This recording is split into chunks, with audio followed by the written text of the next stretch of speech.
अमावस्या की रात थी। रात बिल्कुल अंधेरा था। हाथ को हाथ दिखाई नहीं पड़ता था। ऐसी अंधेरी रात में प्रशांत अपनी कार से घर की ओर जा रहा था।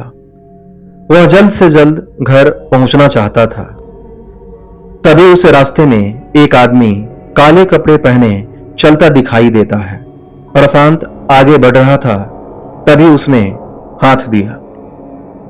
प्रशांत गाड़ी रोकना नहीं चाह रहा था, लेकिन वह व्यक्ति अचानक आगे आ गया। प्रशांत ब्रेक लगाता है और गुस्से में बोलता है, मरना है क्या तुम्हें? वह व्यक्ति साइड वाली विंडो के पास आकर बोला, मरना नहीं, बचाना है तुझे, तेरे परिवार को और तेरे कारोबार को। प्रशांत को कुछ समझ में नहीं आ रहा था।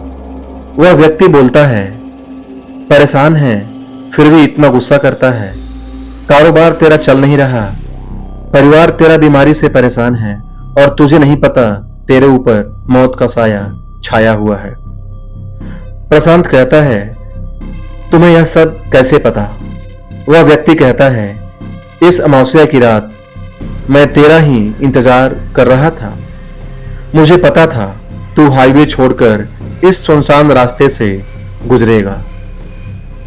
मुझे अपने साथ ले चल, आगे मौत का साया तेरा रास्ता रोके खड़ा है। प्रशांत डर गया। उसने उस आदमी को अपनी गाड़ी में बिठा लिया। प्रशांत ने गौर से देखा, काले कपड़े पहने वह व्यक्ति कोई तांत्रिक था। गले में कई छोटी बड़ी माला पड़ी हुई थी। हाथ की हर उंगली में अंगूठी। उसका रंग भी सांवला था। आंखों में काजल लगाए हुए था। प्रशांत ने सोचा, कहीं इसे गाड़ी में बिठाकर कोई गलती तो नहीं कर दी, लेकिन तांत्रिक की बातों को सुनकर वो इसे बैठाने से रोक नहीं पाया। प्रशांत चुपचाप गाड़ी चला रहा था, तभी उसे तांत्रिक ने कहा, रुक जा यहीं पर, वो सामने देख जिन खड़ा है। अगर तू आगे जाएगा तो तेरी गाड़ी का एक्सीडेंट हो जाएगा।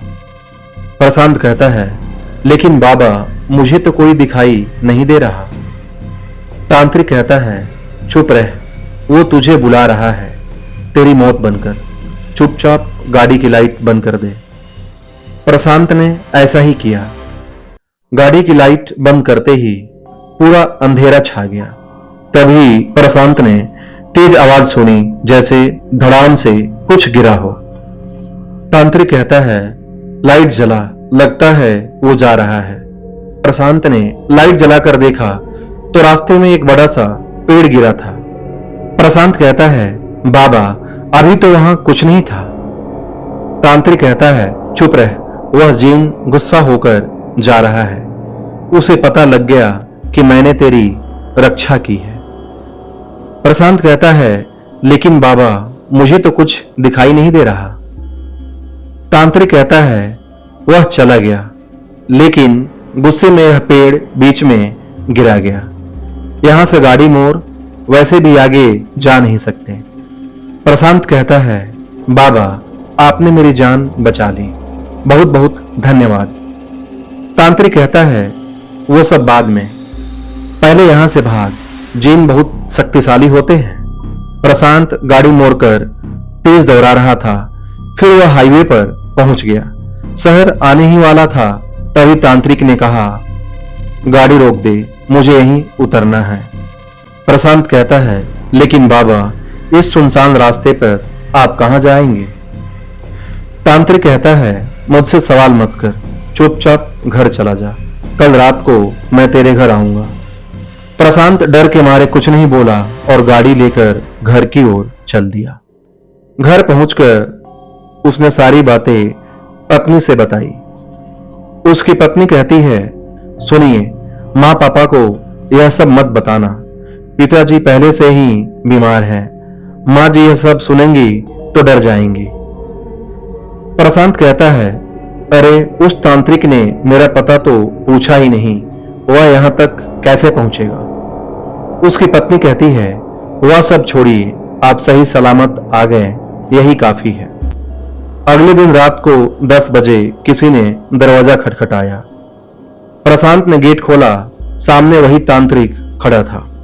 प्रशांत कहता है, बाबा आपको मेरा घर कैसे मिला? तांत्रिक कहता है, मुझे पूजा करनी है, तेरे घर में किसी का साया है। तांत्रिक ने पूजा शुरू कर दी। तभी प्रशांत की मां तांत्रिक के सामने आकर बैठ गई। प्रशांत की मां कहती है, तुझे भी खा जाऊंगी। तांत्रिक कहता है, किसने भेजा है तुझे यहां? प्रशांत की मां कहती है, इस परिवार को बर्बाद करना है। तांत्रिक कहता है, सही सही बता, बात क्या है? प्रशांत की मां कहती है, यह मुझे शमशान से साथ लाया। तांत्रिक कहता है, कब? प्रशांत की मां कहती है, इसका दोस्त मरा था, तब यह शमशान गया था। वहां इसके दोस्त के बराबर में मेरी चिता जल रही थी। यह जूते पहनकर उस पर चढ़ गया, तभी मैं इससे बदला लेने इसके साथ आ गई। तांत्रिक कहता है, प्रशांत क्या यह सही बोल रही है?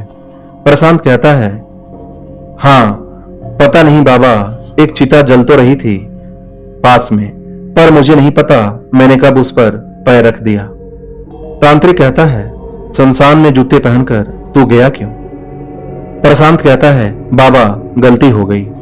तांत्रिक कहता है, लड़का गलती मान रहा है, जा चली जा यहां से। प्रशांत की मां कहती है, नहीं, इसके बाप को लेकर जाऊंगी। तांत्रिक कहता है, मेरे साथ चल, मैं तुझे मुक्ति दिलाऊंगा। प्रशांत की मां कहती है, मुझे मुक्ति नहीं मिल सकती, मेरी बेटी भूखी है। तांत्रिक कहता है, कहां है तेरी बेटी? प्रशांत की मां कहती है, जमुना के पीछे झुग्गी में है। उसे भूखा छोड़ मैं भीख मांगने निकली थी, तभी एक ट्रक चढ़ गया। मेरी बेटी मेरा इंतजार कर रही है। तांत्रिक कहता है, तेरी बेटी का इंतजाम हो जाएगा, चल मेरे साथ। तभी प्रशांत की मां बेहोश हो गई। तांत्रिक कहता है, तुम्हें इसकी बेटी को पालना होगा, तभी इसकी आत्मा को शांति मिलेगी, जल्दी बोलो। प्रशांत की पत्नी कहती है, ठीक है बाबा, हम पालेंगे, लेकिन पिताजी को ठीक कर दीजिए। प्रशांत ने भी उसकी हाँ में हाँ मिलाई। तांत्रिक और प्रशांत उस झुग्गी में गए। वहां झुग्गी वालों से बात की और प्रशांत ने उस बच्ची को गोद ले लिया। उसके बाद न तो वह तांत्रिक नजर आया, न वह चुड़ैल। प्रशांत का परिवार बहुत खुशहाल हो गया। उसके पिता भी स्वस्थ हो गए और उसका कारोबार भी फिर से चलने लगा। दोस्तों, यह कहानी कैसी लगी कमेंट सेक्शन में जरूर बताएं। कहानी पसंद आई हो तो वीडियो को लाइक करें, शेयर करें और चैनल को सब्सक्राइब करें। धन्यवाद।